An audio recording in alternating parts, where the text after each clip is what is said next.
এই দেখো আমরা সবাই বাড়িতে এসে পৌঁছে গেছি এবং এখানে মা আর বাবা আমাদের আশীর্বাদ করা শুরু করে দিয়েছে।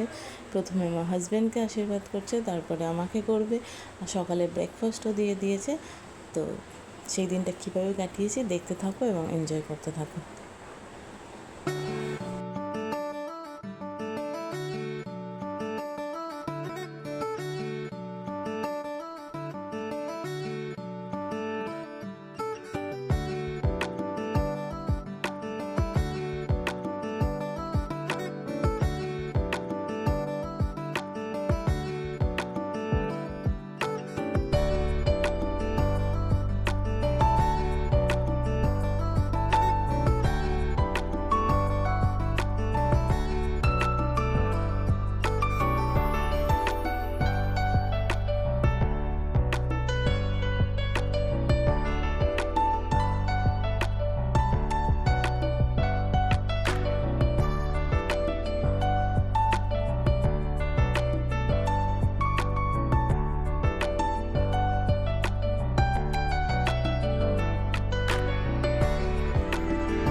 এইখানে আমাদের আশীর্বাদ পর্ব শেষ এবং গিফট দেওয়া হয়ে গেছে। তো চলো দেখাই তোমাদের কি কি রান্না হয়েছে। এই দেখো 5 রকমের ভাজা, মাছের মাথা দিয়ে ডাল, সর্ষে ইলিশ, চিংড়ি মাছের মালাইকারি, পাবদা মাছের ঝাল, মাছের মাথা, মাটন, চাটনি, পাঁপড়, দই, মিষ্টি, স্যালাড।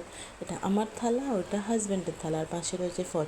সমস্ত কিছু দিয়ে সাজিয়েছে। খুবই দারুণ হয়েছিল খেতে খাবারগুলো। তবে সব খাবার একসাথে খেয়ে উঠতে পারিনি, রাতে বাকিটা খেয়েছিলাম। তো এখন চেঞ্জ করব, চেঞ্জ করে নিয়ে ফ্রেশ হয়ে খেতে বসবো। চলো এখন খাও, পুরো খেতে হবে।